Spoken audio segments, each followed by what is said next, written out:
질문 다음 이종훈 변호사님께서 이런 차별과 배제를 없애려면 노동법을 어떻게 바꿔야 될지 이런 입법 방향에 대해서 설명을 해주시겠습니다. 자료집은 28페이지부터 시작을 하겠습니다.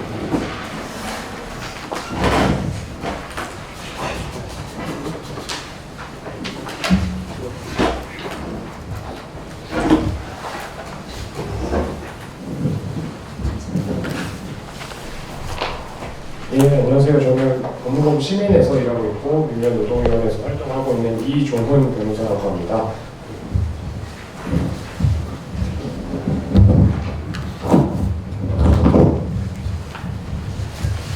앞선 발제에 좀 이어지면서 다음 발제로 이어지는 방식으로 좀 준비를 해봤고요.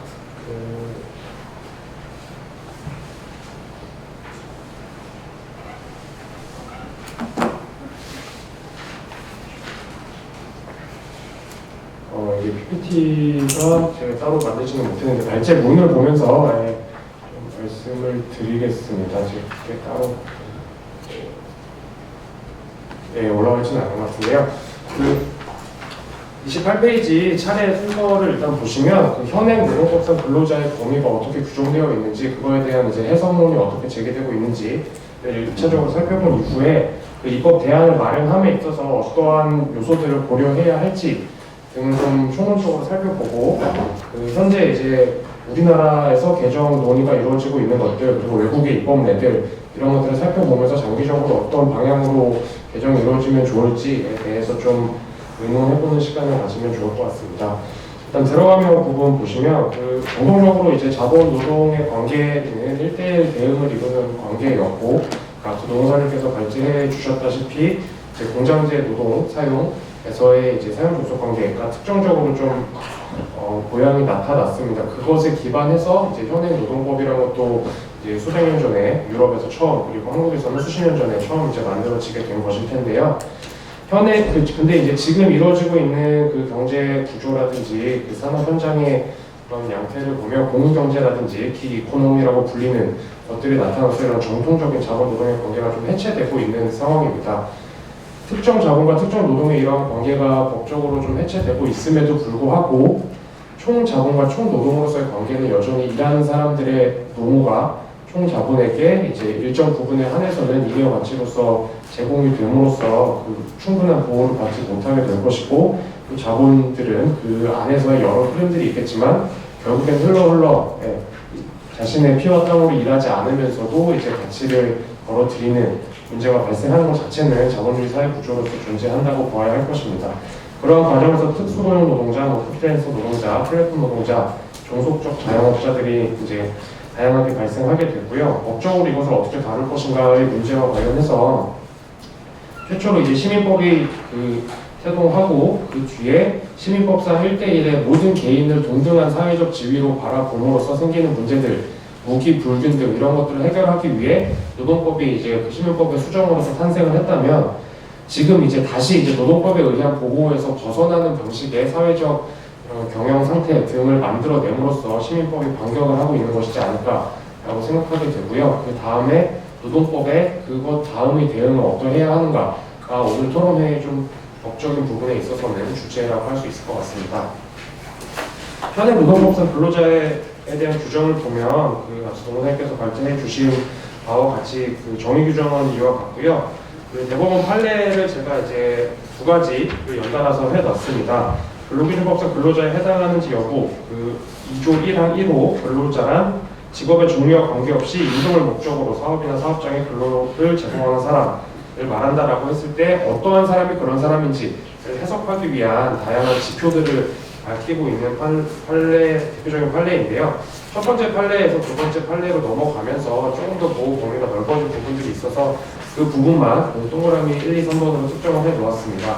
1번 같은 경우는 업무 수행 과정에서 사용자로부터 과거에는 구체적 개별적 지휘 감독을 받는지 여부를 물었다면 지금은 그 범위가 조금 더 넓어지고 완화되면서 상당한 지휘 감독을 하는지 그 보호 범위가 확대되었다고 볼 수 있을 것이고요. 이번은 사실 보호 범위가 확대되는 측면이라기보다는 근로자 스스로가 제3자를 고용해서 업무를 대행케 하는 업무의 대체성 유무, 그리고 비품, 원자재나 작업도구 등의 소유 관계라는 것이 가지는 의미가 무엇인지, 그 본질이 무엇인지, 왜 이런 것들에 관심을 가지고 근로자성을 판단하는지, 이런 거에 대한 의미를 좀 더 한 문장을 추가해서 정리하는 느낌입니다. 독립하여 자신의 재산으로 사업을 영위할 수 있는지, 이제 노무 제공을 통한 이윤의 창출과 손실의 초래 등 위험을 스스로 안고 있는지, 그러니까 스스로 얼마나 사업자로서의 지표를 가지고 있는지 여부 보겠다는 취지이겠죠. 그리고 3번은 이제 기본급이나 고정급, 각종 사회보험상의 사회보장제도의 적용 여부 등등등을 이제 보고 있는데, 그 아래 판례를 보면 그러한 사정은 사용자가 경제적으로 우월한 지위를 이용해서 임의로 정할 여지가 크기 때문에 그러한 종들이 인정되지 않는다는 것만으로 쉽게 부정해서는 안 된다. 그래서 기존의 지표에만 따를 경우 발생할 수 있는 문제점들을 좀 적시하고 있습니다. 31쪽에 이제 가장 최근에 이제 중앙노동위원회 타다 판정과 관련돼서 좀 얘기를 하지 않을 수 없을 것 같은데요. 그 근로자 같은 경우는 타다 드라이버죠. 사용자 3과 드라이버 프리랜서 계약을 맺었습니다. 사용자 1이 사용자 3과 임차인 알선 및 운전 용역 제공 계약을 체결했고, 사용자 3을 통해서 이제 프리랜서 계약, 드라이버 프리랜서 계약을 통해 근로자의 드라이버를 채용을 하고, 또 이제 타다 서비스를 이용하는 그 소비자를 조직하고 그런 것을 거쳤고, 예약 중개 계약이라는 것은 이제 그 예약을 가능케 하는 플랫폼을 제공하는 사용자 이가 그런 어플이라든지 이런 것을 통해서요. 이렇게 다층적으로 계약이 체결되어 있는 상황에서 중앙노동위원회가 사용자 1을 근로자, 타다 근로자의 사용자로 인정을 했습니다. 그것들을 보면 사용자 1이 운영하는 타다 서비스라는 틀 안에서 모든 것이 이루어졌다. 정해진 업무 범위를 벗어나서는 근로자가 자기 마음대로 무엇을 할 수는 없었다. 확정된 근로시간 동안 임금을 목적으로 이 사건 사용자들의 지시에 따라 노무를 제공하여야 하였고, 지시를 위반한 경우 제재를 받았다. 그래서 그 과거에 이제 판례라든지 이런 측면에서만 보면 그것을 보수적으로 해석하면 근로자와 사용자 1 자체 사이에는 어떠한 계약 형식이 존재하지 않았고 굉장히 간접적인 방식을 통해서만 업무의 지위를 받은 것이라고도 볼 수 있었을 것인데, 이것을 좀 더 전략적으로 해석해서 이와 같은 해석론을 제시해서 굉장히 의미가 있는 판정입니다. 다만 법원에 의해서 해석이 수정될 여지가 남아 있겠죠. 아직 확정된 것이 아니기 때문에.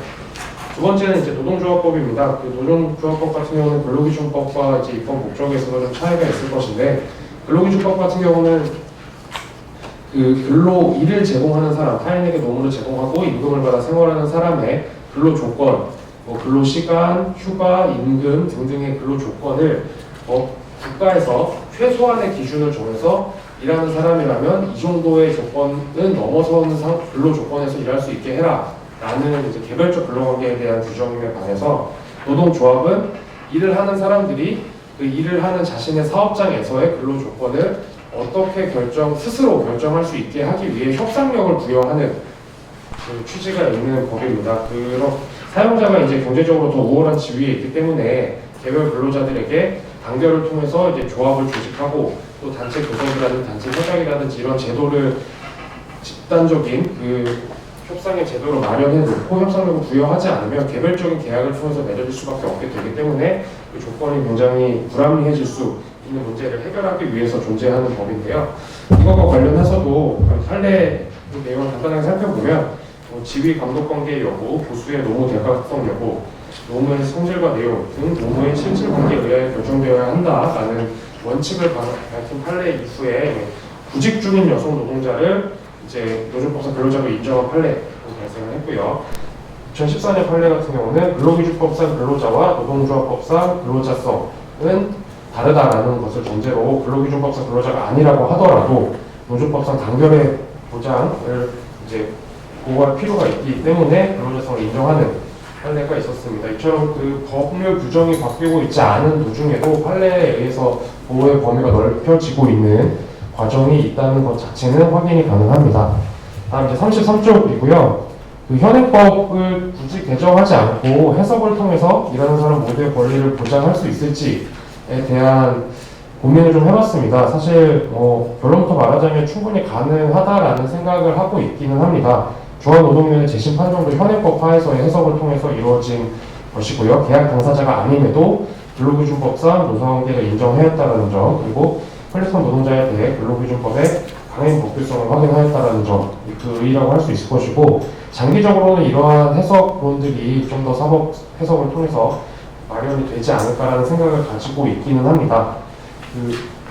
왜냐하면 이제 특수고용자나 플랫폼 노동자 등의 근로자성 인정 여부에 있어서 현행법상 현행 근로의 권리, 근로 조건의 보장을 위한 근로의 권리와 단결의 보장을 위한 노동 3권이 헌법상 기본권이라는 점에 착안해서 해석을 계속적으로 하면 충분히 가능하다라는 생각이 있고요.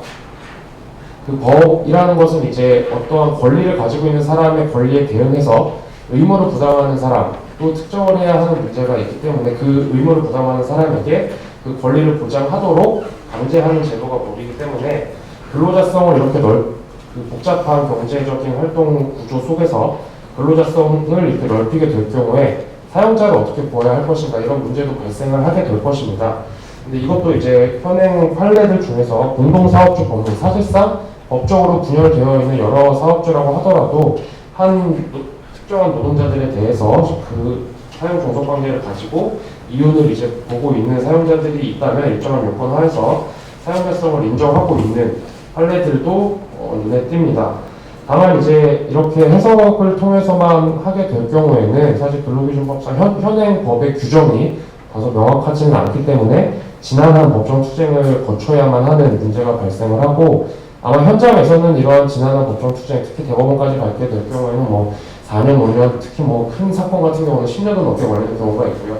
사실 뭐 근로의 권리라든지 노동사건이라든지 이렇게 투쟁을 하는 그 당면한 그 상황에서 정확하게 보호되지 않으면 지나간 권리로서, 지연된 정의로서는 정의가 아닌 문제도 있기 때문에 그런 부분을 좀 고려해서 법 개정이 필요하지 않나라는 생각을 당연히 해야 되는 것이고요. 해석에 있어서도 이게 고정된 해석이 아니라 판례라는 것도 계속해서 바뀌는 것이기 때문에 해석에 있어서의 반전의 우려를 생각을 하지 않을 수 없습니다. 그래서 입법 대안을 마련할 때 고려해야 할 사항들을 좀 어떠한 기준들을 가지고 입법 대안을 마련해 봐야 할까라는 고민을 좀 해봤고요. 일단 가장 뭐 법적으로는 제일 중요한 게 근로의 권리와 노동 상권이라는 게 헌법이 보장하고 있는 기본권이라는 점을 계속해서 좀 상기해야 될 것이라고 생각합니다. 법률의 해석에 있어서 헌법은 이제 국민 모두의 의지를 총체적으로 담아서 우리 사회의 정치 체제, 우리 사회의 가치 체제를 가장 일반적으로 추상적으로 선언한 규범이기 때문에 항상 헷갈리면 헌법으로 돌아가서 해석을 할 수 있어야 된다고 생각하고 그 점을 계속해서 강조를 해야 된다라고 생각을 하고요. 법률의 내용에 있어서도 그러한 취지를 조금 담아서 개정이 이루어질 필요가 있다라는 생각입니다.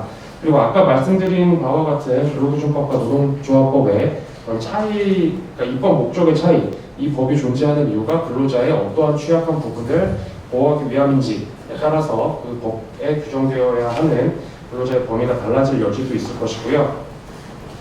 그리고 이제 보호의 확장성과 규범의 명확성 같은 경우는 이제 그 규범이 딱 떨어지게 명확할 경우에는 그 사실 해석으로 이론의 여지가 없게끔까지 명확할 경우에는 장기적인 이제 법정 투쟁을 할 필요 없이 그 자리에서 보호될 여지가 있을 수 있겠으나 그렇게 되면 오히려 약간 이제 해석을 넓혀서만 보호될 수 있는 사람들에 대한 보호는 포기하게 되는 그러한 좀 긴장 관계가 있기 때문에 어느 정도의 선에서 그 법률 규정을 마련을 해야지 이 두 마리 토끼를 모두 잡을 수 있을지 이런 부분에 대한 고민도 좀 필요할 것 같고요.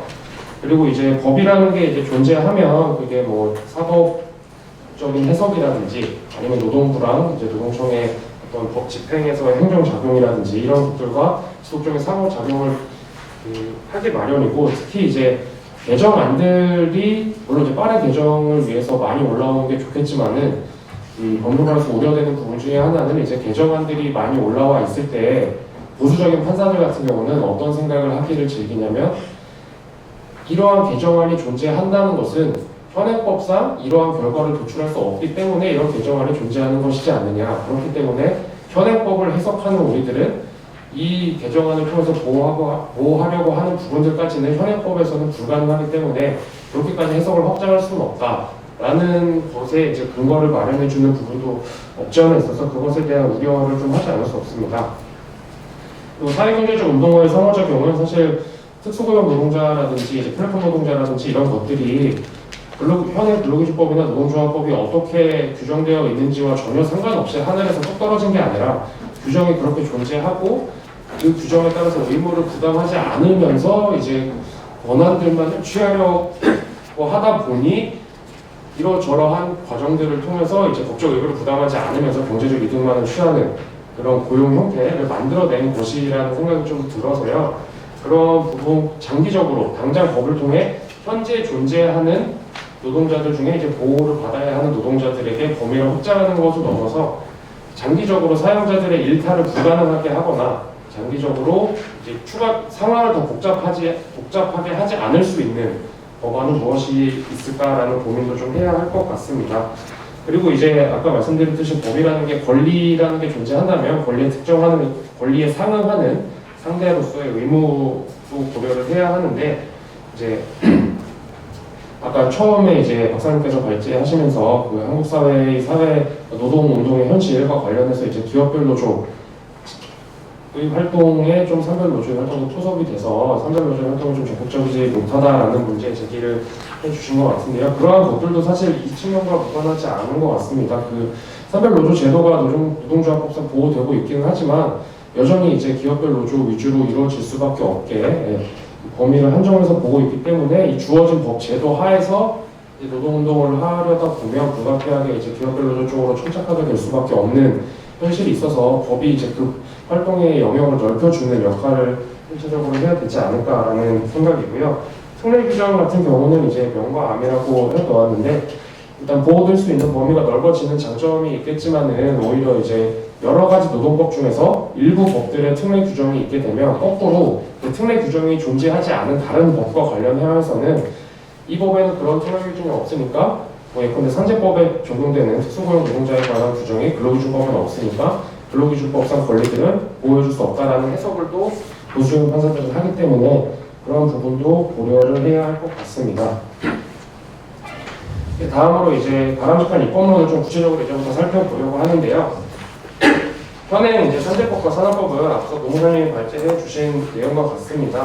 35쪽에 이제 제가 써놓은 표 밑에 있는 부분을 봐주시면 될 것 같고 특수고용 노동자를 법의 보호 대상으로 포섭하기는 하였으나 현행법이 주로 하나의 사업, 노무를 상시 제공, 타인을 사용하면 안 된다라는 요건들을 모두 갖추어야 그 산을 모두 넘어야지만 이제 보호를 받을 수 있다라는 점에서 그 배제될 가능성이 상존하고 법이 이렇게 존재함으로 인해서 사용자들에게는 이 셋 중에 어느 하나만 해당되지 않게 노동 조건을 짜면 산재법상 보호를 해주지 않아도 되는 효과가 발생할 수 있기 때문에 그러한 문제점이 좀 있어 보입니다. 그리고 규정 형식이 보호목 A, B, C라는 요건을 모두 해당할 때에만 노동자로 보게 하기 때문에 이제 입증 책임의 문제도 존재하게 되고요. 그리고 다른 노동법상 이제 해석의 근거 제공 이거 아까 말씀드렸던 거고 그 대통령령에 이걸 위임하고 있습니다. 대통령령을 정하는 직종에 종사하는 사람들에 대해서 보호를 확장하고 있는데 그 사실 산업 구조가 되게 빨리 바뀌고 대통령령이 법률보다는 개정이 훨씬 용이하기 때문에 일정 부분은 대통령령에 위임해서 규정할 필요가 있지만 반대로 말하면은 후퇴할 가능성이 또 상존하고 있기 때문에 그러한 점을 좀 고려해야 하고 통상 이제 대통령령으로 위임할 때는 무조건 대통령령이나 하위 시행규칙 같은 하위 법령에서 알아서 정하라고 하지는 않고 이러한 점을 고려하여 대통령령이 정하게끔 이런 식으로 하는 게 보통입니다. 그래서 예시를 들거나 뭐 이러한 법률의 보호가 필요한 사람들로서 이런 것을 좀 더 특정할 필요가 있지 않을까라는 생각이 들고요. 그래서 이렇게 특례 규정을 통해서 보호를 넓혀가는 것은 근로기준법이나 노동조합법 같은 일반 법의 기본법의 규정 형식으로서는 좀 적당하지 않은 것이 아닌가라는 생각이 있습니다. 그 다음에 이제 라항은 35쪽, 36쪽이고요. 한꺼번에 말씀드릴 수 있을 것 같은데요. 그 라항의 차별금지법 이것은 21대 국회에서 현행 국회입니다. 현행 국회에서 그 대표 발의한 그 장혜영 의원이 대표 발의한 개정안이고요. 그 차별금지법이 이제 뭐 오리지널한 의미의 노동법은 아닙니다만 근로자와 관련된 정의 규정이 상당히 유의미해서 가지고 왔고 그리고 그게 이제 라항의 민변노동위원회 제안 개혁입법과제 개정안 규정 상의 근로기준법 규정과 상당히 유사합니다. 이 부분을 먼저 보면 독립사업자 형태로 노무를 제공하는 자라고 하더라도 특정 사용자의 사업에 편입되거나 그 사업의 상시적 업무를 위해 노무를 제공하고 그에 대한 대가를 받아 생활하는 자는 근로자로 본다 라고 정하고 있습니다. 37쪽에 이제 윗문단 봐주시면 될 것 같아요. 그 근로기준법에서 이렇게 그 근로기준법상 근로자를 확장하는 개정안의 내용인데 특정 사용자라는 요건이 있습니다. 사실 개별적 근로관계에 있어서는 인적 종속성이라든지 그런 1대1의 권리 의무의 상호관계 등을 고려해야 하기 때문에 특정 사용자 요건이 불가피한 측면이 있기는 합니다만 특수고용 노동자, 플랫폼 노동자 등의 다양한 근로 형태와 사용자의 분야 실태 등을 고려하면 특정 사용자의 사업에 편입되지 않고 다양한 사업자 총 자본의 사용자들에게 종속돼서 노동을 제공한다고 해서 근로기준법상 근로자에서 배제하는 것은 타당하지 않다라고 생각합니다. 그래서 하나 또는 그 이상의 특정 사용자 등과 같이 규율할 필요가 있어 보이고요. 그리고 근로관계의 결정에 실질적으로 영향을 끼치는 자라면 그 계약 당사자인지 여부와 상관없이 좀 책임을 부담하게 할 필요가 있고 차별금지법 제정안에서는 이제 다목을 통해서 해결하고 있고 그 내용은 그 3자 관계에서 A라는 사업자가 B라는 사업자가 고용하고 있는 C라는 근로자의 근로 조건에 영향력을 행사한다면 A도 C의 사용자로 본다고 이런 취지의 규정인데요. 문변노동위원회에서 제안하고 있는 안은 사용자의 정의 규정도 함께 확대를 하는 것입니다. 그래서 체결 당사자가 아니라고 해도 그 실질적인 지배력을 행사하는 자는 사용자를 보고 근로계약 체결의 당사자와 함께 연대 책임을 진다라고 규정하고 있는데 아까 그 타다 사례에서 사용자 1, 2, 3이 있었고 근로자가 있었잖아요. 그러니까 사용자 1의 경우가 정확히 이 규정을 기계적으로만 적용해도 사용자가 되는 것이죠. 실질적인 지배력을 행사하게 되는 상황이었으니까요. 다만 타다의 그 판정에서는 사용자 2와 3 같은 경우는 그 사용자로서 지위가 부정되어 있는 판정이 있는 것은 같은데 이 규정을 적용한다면 만약에 사용자 1, 2, 3이 모두 연대해서 공동사업주로서 책임을 질 수 있게 되는 효과가 있을 것입니다. 그 다음에 이제 36페이지 상단의 20대 국회에서 발의된 노동조합법 개정안 그리고 36페이지 최하단의 민변노동위원회 제안 노조법 개정안 내용은 거의 비슷합니다. 다른 사업주의 업무를 위하여 노무를 제공하고 대가를 받아 생활하는 자, 실업 상태에 있거나 구직 중인 자, 기타 노무를 제공하는 자로서 단결 보호의 필요성이 있어 대통령 내용을 정하는 자 이렇게 되어 있는데 아까 말씀드렸듯이 이제 노동조합법상 근로자는 근로기준법을 통해서 국가가 이렇게 제3자로서 외부에서 근로 조건과 관련된 근로자의 권리를 보장하도록 사용자에게 외부에서 강제하기 위한 것이 아니라 그 범위 내에서 실제로 역동적으로 경제 활동이 이루어지고 있는 영역 내에서 일하는 사람들이 협상력을 가지고 직접 정하라. 그러한 제도들을, 그러한 입법들을 깔아주겠다. 이런 취지의 개정이 그 법률이기 때문에 실질적으로 경제적, 조직적, 종속적 여부에 따라 단결을 보장할 필요를 이제 입법 목적으로 하고 있습니다. 그래서 최대한 공간을 마련해 주는 것이 맞을 것이고요. 근로관계에 관한 모든 사항을 법이 일일이 규율할 수는 없으므로 타인에게 노무를 제공하는 모든 노동자들이 자주적으로 단결해서 스스로 그런 근로조건을 유지 개선하기 위한 그런 어떤 쟁의행위라든지 단체 교섭을 할 수 있다면 노동조합법상 노동자로 보호되어야 하지 않나라는 생각이고요. 근로기준법상 근로자보다 훨씬 좀 넓게 보장되어야 할 것입니다. 그 다음 페이지인데요. 시간 관계상 좀 그 외국 입법례들을 전부 검토하기는 좀 무리가 있을 것 같고 39페이지에 있는 마항, 미국과 관련 미국의 사례만 좀 간단히 말씀을 드리겠습니다. 우리나라 이제 산재법 특례 규정을 아까 봤었는데요. 그것과 입법 체계가 거꾸로 되어 있습니다. 산재법은 이러한 요건, 저러한 요건, 그러한 요건들을 모두 충족했을 때만 비로소 특수고용, 특수형태 근로종사자로서 이 법의 보호를 받을 수 있게 해놓은 것임에 반해서 미국의 이 캘리포니아 법에서는 타인에게 노무를 제공하는 자는 일단 근로자로 본 다음에 근로자로 보지 않을 수 있는 여러 가지 지표들에 모두 해당한다는 것을 사용자가 입증하도록 하고 있습니다. 그 구체적인 내용을 보면 채용한 자, 사용자로부터 지배와 감독으로부터 자유로울 것, 계약상이든 사실상이든 그리고 그 노무 제공자가 수행하는 업무가 그 기업의 통상적인 영업 과정에서 벗어나 있는 것, 그 사용자의 일과 상관없는 일을 할 수 있어야 된다라는 것을 자율적으로. 그리고 노무 제공자가 그 기업을 위해 수행하는 업무와 동종의 분야에서 혼자서 독립적으로 일을 할 수 있는 상황이어야 된다는 거죠. 그래서 이 세 요건을 모두 충족시키면 사용자의 어떤 지배로부터 전적으로 자유로우면서 사용자의 통상적인 영업과 상관없는 일을 내 마음대로 할 수 있으면서 내 분야에서 내가 나만의 이제 사업 체계를 꾸려서 가지고 있는 사람들, 그러니까 진짜 사전적인 의미의 프리랜서들이 되겠죠. 네. 그 정도로 보장을 해 주어야지 비로소 근로자가 아닌 것이 되어서 사용자가 의무로부터 해방되는 효과가 있는 것입니다. 이 법의 의의를 보면 40페이지에 정리해 놓은 부분이고요. 그 사용족 관계가의 지표가 하나, 둘, 셋 모두 인정될 때만 근로자성을 인정하는 현행 그 산재법상의 특례 규정과 반대 형식이고 입증 책임을 전환하고 있다라는 의의가 있습니다. 세 번째 가장 중요한 부분인 것 같고요. 사용자로서는 타인에게 일을 시켜서 그것으로부터 이윤을 본다면 근로자의 권리에 대응하는 사용자의 의무를 부담하거나 그러고 싶지 않다면 그 일을 하는 사람의 전적으로 자유로운 자영업자가 되게끔 만들어줘야 하는 그런 효과가 있을 것입니다.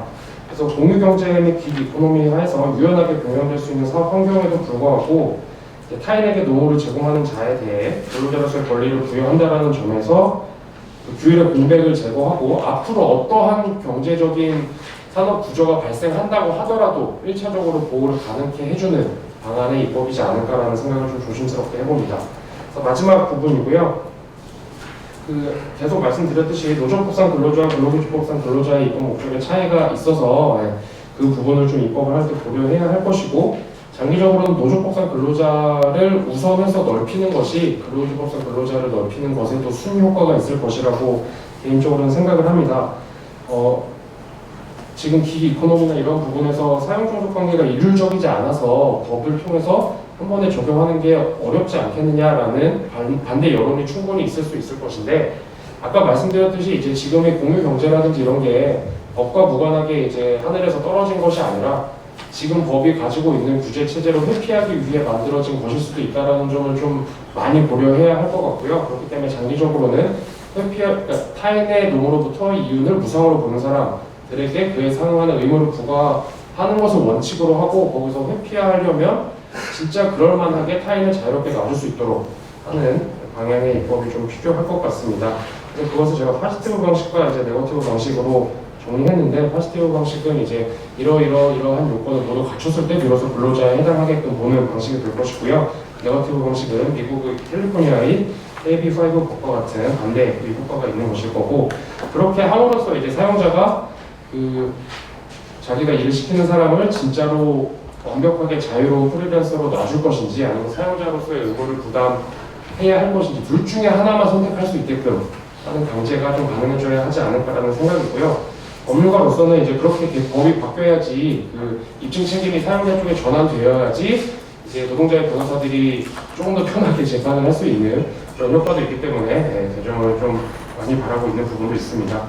사실 법이라는 게 어떤 사회의 상부 구조라는 점을 좀 고려해야 할 것 같은데요. 법이 허용하고 있는 허용이라는 말은 좀 어폐했지만 법이 규정하고 있는 내용은 어떤 사회 운동의 결과로서 짜여져 있는 틀에 불과하기 때문에 진짜로 이제 일하는 사람 타인에게 노무를 제공하고 또 이제 노무를 제공받는 사람은 무상으로 이윤을 취득하고 이런 사회 경제적인 효과라는 것이 기존과 다를 바가 없다면 현행 법이라는 것은 상대적인 것이라고 좀 생각을 하고 운동을 이어나갈 필요가 있다라는 생각을 하고 있고요.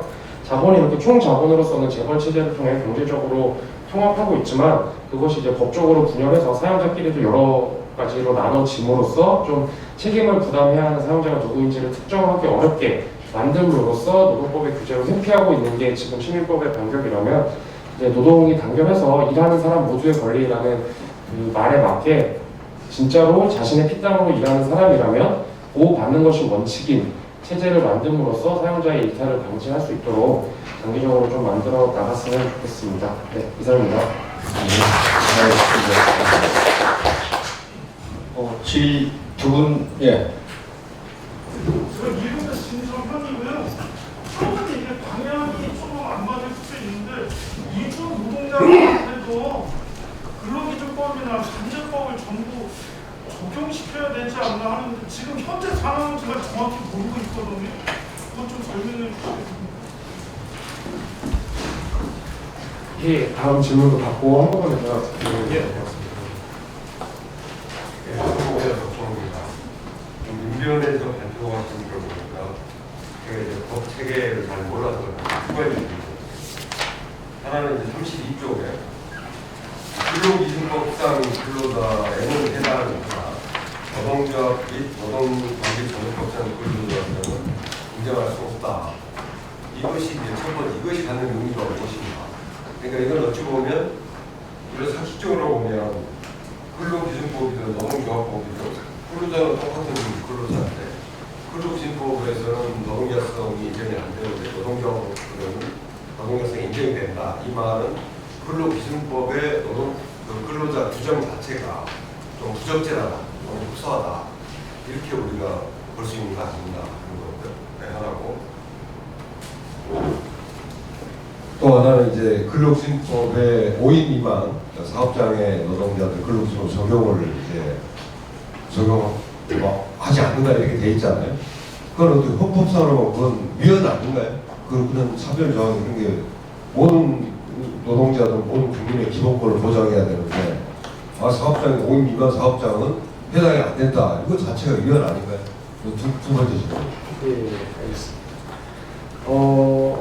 예, 답변을 드리겠습니다. 일단 이주노동자 부분과 관련해서 먼저 말씀을 좀 드리면, 그러니까 사실 이주노동자도 어떤 사회 경제적인 측면에서 보면 타인에게 노무를 제공하고 그 대가를 받아 생활하는 사람이고 국적과 상관없이요.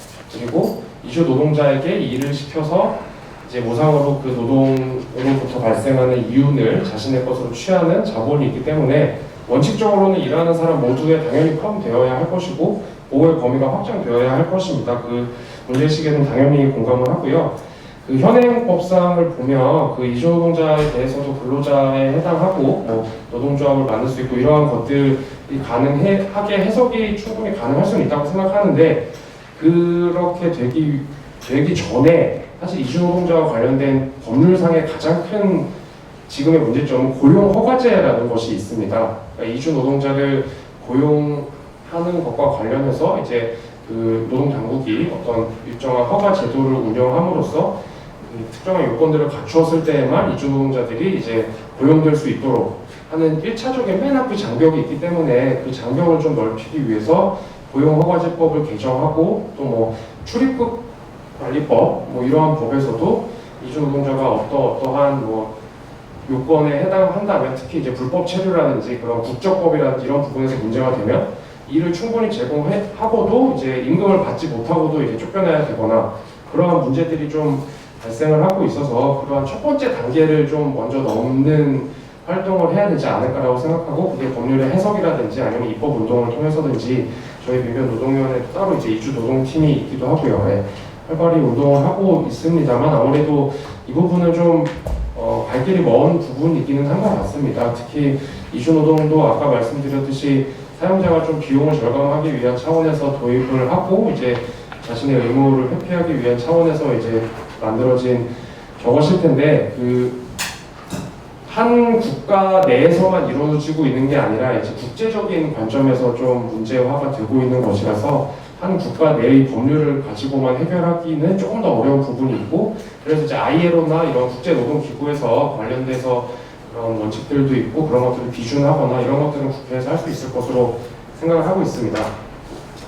그 두 번째 질문해 주신 교수님의 첫 번째 질문은 이제 근로기준법상 근로자와 노동조합법상 근로자의 차이, 이 부분에 대한 것인데요. 아까도 말씀드렸듯이 근로기준법이라는 것은 근로자와 사용자가 고용계약을 맺고 개별적으로 근로관계를 형성할 때 그 임금이라든지 휴가라든지 근로시간이라든지 이러한 것들을 근로조건이라고 하잖아요. 근로조건을 당신들끼리 알아서만 정하게 하면 근로자들이 완전히 이제 뭐 주말에도 맨날 일해야 되고 휴가도 못 얻고 이러한 문제들이 발생할 수 있기 때문에 그러한 근로기준의 최소한을 법이 강제하는 그런 것이라고 생각하시면 됩니다. 근로기준법이라는 것은요. 근데 노동조합법이라는 것은 그 같은 사업자고 같은 직종에서 일하는 노동자들이 단체를 꾸리고 노동조합을 되겠죠. 단결을 해서 사용자에 대해서 자신의 목소리를 개진하고 자신의 근로 조건을 획득하기 위한 어떤 협상을 하는 권리를 보장하는 어떤 절차적인 의미에서의 법률이라고 생각하시면 될 것 같습니다. 그래서 그 두 가지 차이를 좀 고려한다면 노동조합법상 근로자의 범위가 근로기준법상 근로자의 범위보다 넓다라는 것이 가지고 있는 의미에 대해서 좀 말씀드릴 수 있을 것 같은데요. 제 생각에는 근로기준법상 근로자에 해당하면 임금, 근로시간, 휴가 등등 이제 법이 정하고 있는 개별적인 근로자의 권리들을 사용자가 보장해줘야 되는 의무가 그것만으로 발생하는 것인데, 특히 이제 공유경제나 이러한 부분들에서는 그러한 것들을 그대로 적용하기 어려운 형태로 사업 구조가 많이 짜여져 있게 되잖아요. 사용자들이 그것을 회피하기 위함이겠지만, 근데 노동조합법상 노동자로 그들을 볼 수 있게 된다면 휴가라든지 근로시간이라든지 임금이라든지 이런 것을 근로기준법에서 정하고 있는 대로 적용하기에 난점이 있는 사업장들에서도 노동조합을 꾸려서 단체로 사용자에게 항의를 하고 쟁의를 함으로써 근로기준법에서 정하고 있는 것과 상관없는 그 직종에 맞는 그 직종의 어떤 업무 형태라든지 이런 거에 맞는 형식으로 내용들을 정할 수 있게 해주는 그 협상력을 부여하는 측면이 있기 때문에 좀 차이가 있을 수는 있다라고 생각합니다. 물론 이 부분도 근로기준법상 근로자라는 휴가, 근로시간 아까 말씀드린 그런 근로 조건들을 보장해 줘야 되는 의무를 사용자가 회피하기 위해서 공유경제라든지 이런 걸 만드는 효과도 있을 것이기 때문에 그것을 다시 이쪽으로 가지고 돌아오는 것도 필요는 하겠지만, 어쨌든 현재 이제 발생하고 있는 공유경제의 어떤 실질적인 측면이나 이런 것을 볼 때 근로기준법상 근로자의 권리를 곧이곧대로 적용하는 것을 오히려 이제 근로자들이 원치 않는 경우들도 상황에 따라서는 발생할 수 있을 것이고, 그런 점을 고려하면 이제 노동조합법상 근로자로 봄으로써 일단 협상력을 쥐어주고 국회의원들이 법을 어떻게 만드는지랑 상관없이 자신들의 협상력으로 자신들의 근로 조건을 쟁취하는 방향으로 일단 먼저 만들어주는 게 필요하지 않나라는 생각이 있기는 합니다, 저는. 그리고 두 번째, 5인 미만 적용 배제하고 있는 것은 제 생각에는 당연히 위헌이라고 생각하고요. 이 법 개정 논의와 상관없이 헌법재판소에서도 이제 정리를 좀 해줬으면 됐을 부분인데, 예전에도 한번 합헌 결정이 있었고 작년에도 합헌 결정이 한 번 있었습니다, 헌법재판소에서. 근데 합헌 결정의 취지가 이제 근로자의 권리보다 이제 사용자가 5인 미만만 고용한 사용자들이 이제 적용하기 어렵다라는 점을 좀 근거로 보고 있는 것 같더라고요. 근데 이러한 해석이 가지고 있는 문제가 뭐냐면, 이게 아까도 말씀드렸듯이 헌법상 기본권이란 말이에요, 근로자의 권리는. 근데 사용자의 어떤 재산권 이런 거는, 그러니까 물론 국민의 재산권이라는 것도 헌법상 기본권이지만 타인을 고용해서 사용자로서의 그런 것을 행사하는 것은 헌법상 기본권에서 바로 도출되는 게 아니라 그 아래 단계인 법률을 통해서 이제 부여되는 권리이기 때문에 지위가 더 낮은 것이라고 저는 봅니다. 그래서 근로의 권리가 먼저 우선되어서 해석이 되어야 한다고 생각하고, 그런 사용자가 적용하는데 사회 경제적으로 난점이 있는 상황이라는 것을 고려해서 그 적용을 배제하는 식으로 이제 하는 것은 엄밀한 의미의 법률적인 타당한 해석은 아니라고 저는 생각하고요. 헌법재판소가 정리해줬으면 좀 더 깔끔하게 이제 되었을 것인데, 그렇지 않기 때문에 이제 국회로 넘어온 거죠, 그 부분이. 그래서 개정을 당연히 해야 될 것 같습니다. 예. 그 차별금지법에서 규정하는 근로자성이 지금 현행 근로조건하고 국민법에서 규정하는 그 근로자성보다 좀 더 넓어지잖아요. 만약에 개정이 되면. 이런 경우에는 그 국민법하고 노조법이 개정된다거나 거기서 규정하는 근로자성이 넓어지지 않을 때, 만약에 실제로 이제 법정이나 현장에서 그 법리를 다툴 때, 근로자성을 다툴 때 차별금지법이 먼저 우선 적용이 되는지, 아니면 노조법하고 기존에 협소한 금기법이 먼저 적용이 되는지, 그게 궁금하고요. 만약에 그게 그런 다음에 이제 차별금지법이 제정된 이후에 금기법과 노조법에 있는 네, 근로자성에도 네, 영향을 미치게 되는 것인지 네, 그게 좀 궁금합니다. 예, 그 앞질문 먼저 답변을 드리면, 그러니까 무엇이 먼저 적용될지의 문제는 사실 적용을 주장하는 사람들이 논리를 어떻게 짜서 주장을 하는지에 달려 있습니다. 그러니까 뭐 근로자가 이제 사용자를 상대로 어떤 소송을 제기함에 있어서 그런 차별금지법상 권리를 주장한다면 차별금지법상 근로자 정의 규정이 적용이 될 것이고요. 근로기준법상 그 권리나 노동조합법상 권리를 주장한다면 이제 그 규정이 적용될 것이고요. 그래서 그 부분은 일단 그 판사들이 이제 알아서 넓은 범위를 먼저 적용해주거나 그러진 않을 것이고, 근로자들이 문제를 제기하는 목적이 이제 차별에 대한 금지인지 아니면 사용자에 대한 근로조건의 획득인지 아니면 이제 단결권의 획득인지 그것에 따라서 좀 달라질 부분이 있을 것 같고요. 그리고 이제 차별금지법도 이제 제정안만 올라와 있고 개정이 확실히 된 것은 아닙니다만, 제 생각에는 아까 그 말씀드린 부분은 어떠한 특정한 노동법에서 개정이 특례 규정이 있으면 다른 노동법에서는 그러한 특례 규정이 없음을 들어서 보호 범위를 오히려 좁게 해석하는 근거가 될 수는 있을 것 같은데, 이 차별금지법은 특례 규정이 아니고 일반적인 규정이기도 하고 차별을 금지해야 한다라는 효과도 헌법상 기본권이 평등권에서 나오는 권리이기 때문에 마찬가지로 헌법상 기본권이 근로의 권리와 관련하여서도 이렇게 넓게 보아야 한다. 근로의 권리 안에 평등권이 포함되어 있기도 하고 이렇게 무자르듯이 나눌 수 있는 권리가 아니잖아요. 그래서 차별금지법 같은 경우는 제정이 이루어지면 근로기준법이 똑같이 형식적으로 개정이 이루어지지 않다라고 하더라도 법원이나 노동위원회에서 근로기준법 규정을 해석하는 데 상당히 좋은 영향을 끼칠 수 있을 것이라고 생각합니다. 저는. 예. 질문하십시오.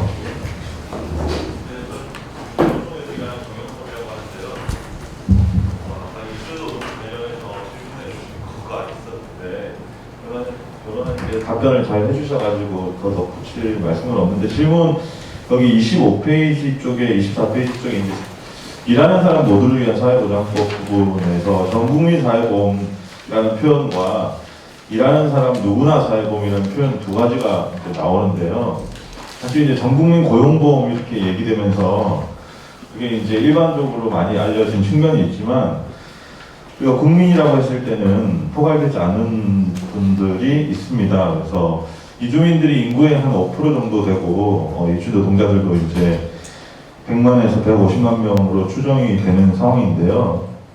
그 가운데 이제 고용보험이나 이런 걸 적용받는 특히 고용보험은 그 임의 적용이 많아서 가입률이 한 2% 정도로 이제 저도 알고 있는데, 그랬을 때 이제 전국민 사회보험이라는 용어가 일반적으로 이제 대중들에게는 듣기 편하고 그 취지를 전달할 수도 있겠지만, 어쨌든 정확한 취지는 전체 취업자의 사회보험 또는 일하는 사람 누구나 사회보험, 이게 정확하게 쓰는 게 더 좋지 않을까.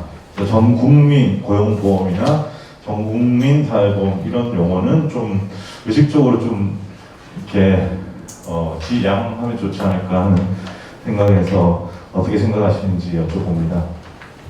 예, 뭐 저도 당연히 공감하는 바이고요. 사실 일하는 사람 모두의 권리라는 슬로건도 일하는 사람 모든 국민의 권리가 아니잖아요. 일하는 사람이라면 보호되어야 하는 권리라는 측면에서 타당한 지적이라고 생각을 하고요. 다만 이제 사회보험 체계라든지 이런 게 어떤 국가의 정책적인 부분이고 헌법상으로도 이제 사회적 기본권이라고 불리는 부분과 관련된 권리일 수 있을 텐데, 이제 그러니까 법적인 해석의 측면에서만 말씀을 드리자면 법률가로서는 헌법이라는 것도 일단 국민의 이제 권리를 보장하는 것을 원칙으로 하고 있는 측면이 있어서 그러한 문제의식이나 이런 것들을 해결하려면 사실 우리나라 내에서 이제 함께 이제 문제 제기를 하고 투쟁하는 연대체도 있어야겠지만, 좀 국제적인 측면에서도 노동자들이 연대해서 좀 움직이는 것까지 조직적인 활동이 확대돼야 하지 않을까 이런 생각이 있습니다. 네, 어차피 종합 토론이 따로 있습니다. 지금 이야기하신 건 의견이신 거고 사실 질의는 아닌 것 같거든요. 근데 지금 전국민 사회보험하고 일하는 사람 누구나 사회보험하고 서로 다른 개념 아니냐 이렇게 이야기하는 하나는 좀 좁은 거고 하나는 더 넓은 거다라고 이야기하신 것 같고 뭐 뒤에 있는 저 종합 토론 하실 때 같이 또 이야기 이 주제 당연히 이야기해야 될 것 같고 4시 5분까지 15분 쉬고 다시 시작하도록 하겠습니다.